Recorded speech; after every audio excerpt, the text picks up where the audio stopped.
Has there ever been a game you really wanted to play, only to find out it never released outside of Japan? That's happened to me enough times that I decided to pursue the difficult task of learning Japanese, so when Nintendo eventually releases their Mother 2 remake, I'll be ready to play it at launch.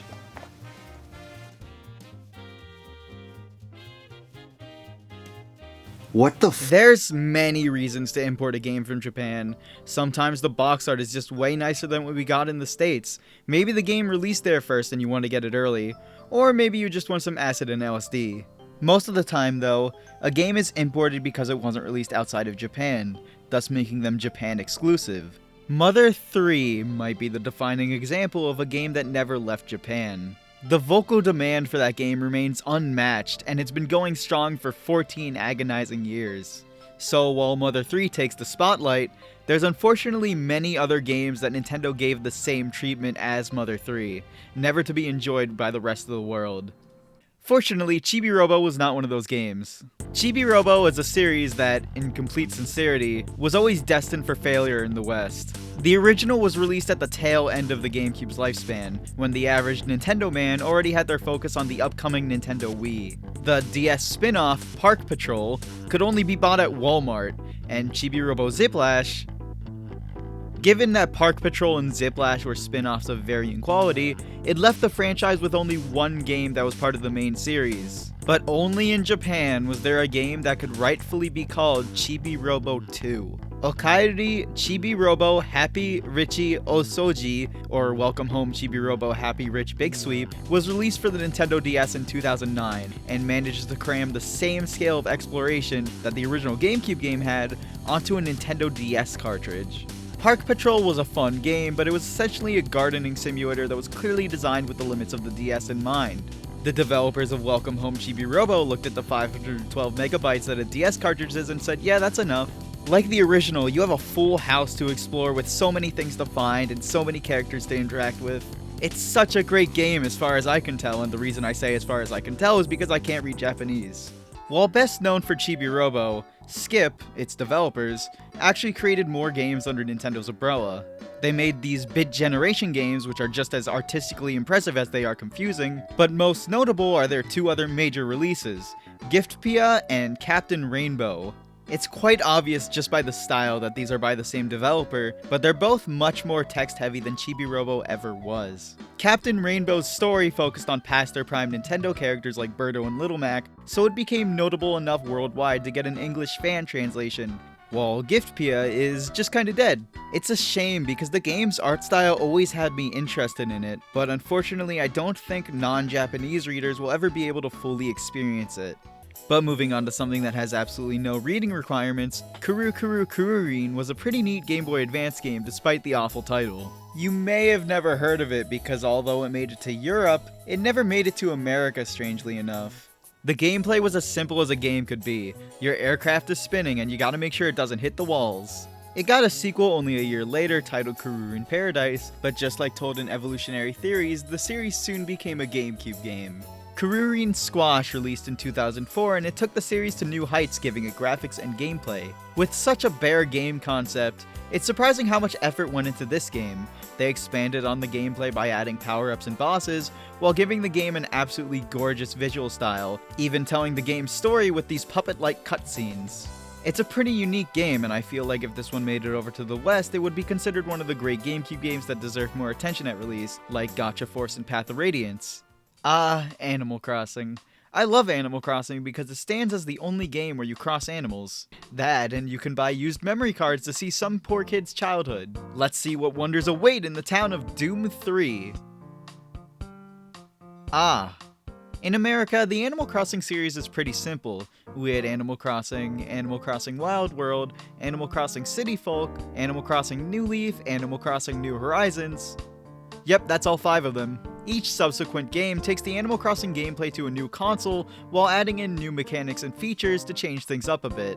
However, in Japan, the series goes by the name Dobutsu no Mori, or Animal Forest, and instead of looking like this, it looks like this, and instead of starting out on a cube, it started out on whatever ungodly shape this is.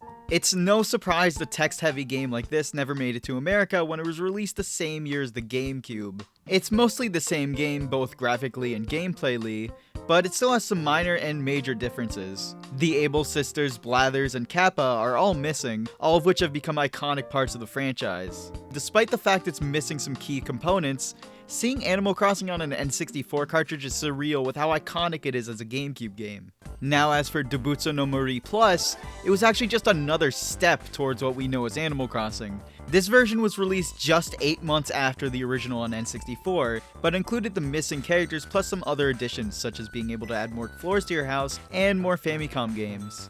Animal Crossing was built off this version of the game, and you'd think that'd be the end of it. We have a version for Japan and a version for the rest of the world, but Nintendo of Japan looked at the work Nintendo of America did on it and pretty much said, you replaced Mahjong with Excitebike? How is Japan ever gonna live without this? And thus, a Dobutsu no Mori E Plus was born. The E Plus in the title is to highlight the e-reader compatibility, even being bundled with one and a few cards.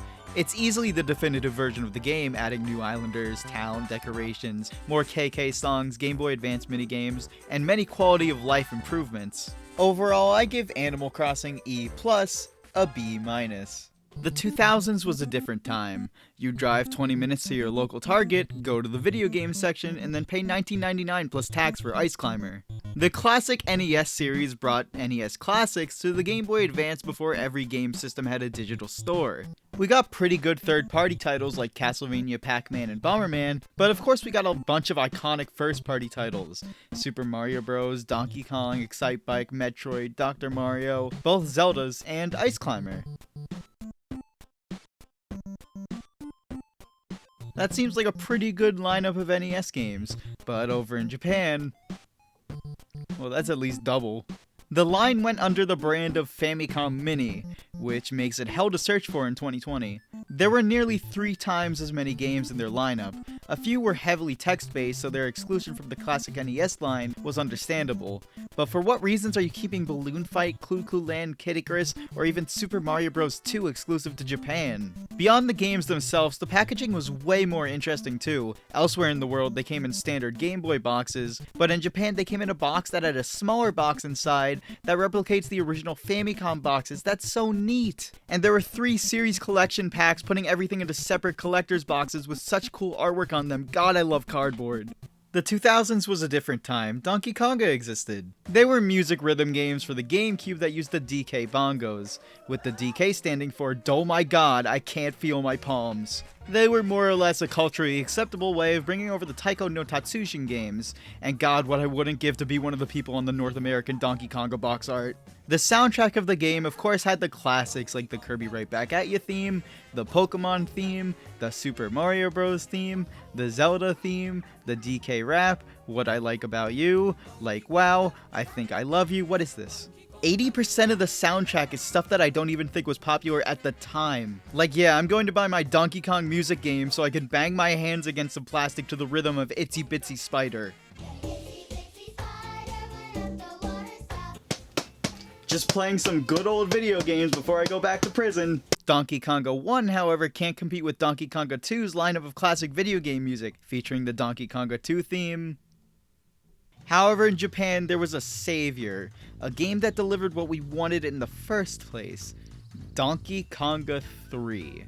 It featured a lineup of songs from pretty popular animes, of course, like Doraemon, Gundam, Pokemon, and Bobobo, and a few other random tracks that I don't know what are. But then, of course, for video games, it has Star Fox Assault's theme, Mona Pizza's theme from WarioWare, the theme from Donkey Konga Jungle Beat, Melee's opening, and a long list of tracks taken directly from the NES, in turn filling its video game music quota multiple times over.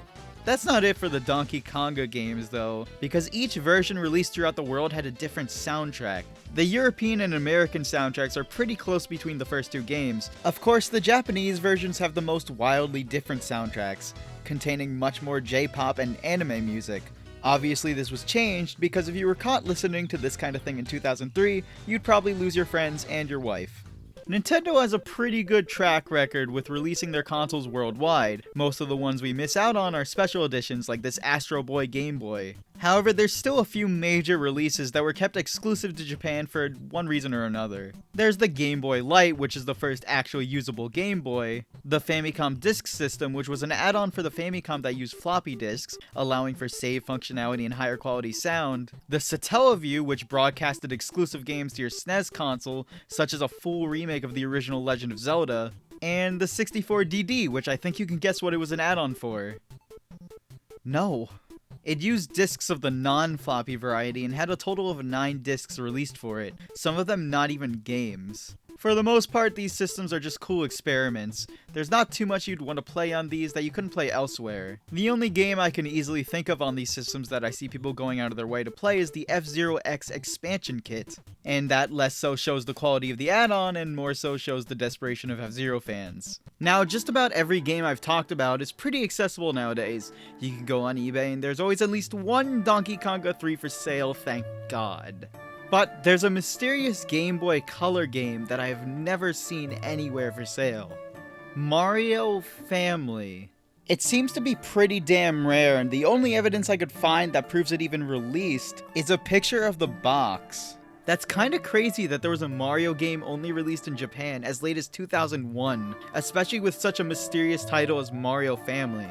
And it's even crazier that you'd never want to play it. Yep.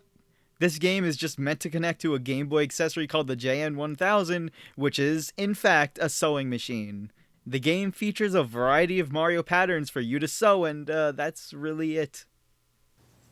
Well, that about sums up Nintendo's Japan exclusive games. Obviously there's way more than that, but what I did talk about pretty much shows off what we missed out on, the good and the bad. Well, if I can't learn Japanese, then I can at least spend the rest of my life hoping that someday some of these games get translated. Oh my god, they finally translated Gift Pia!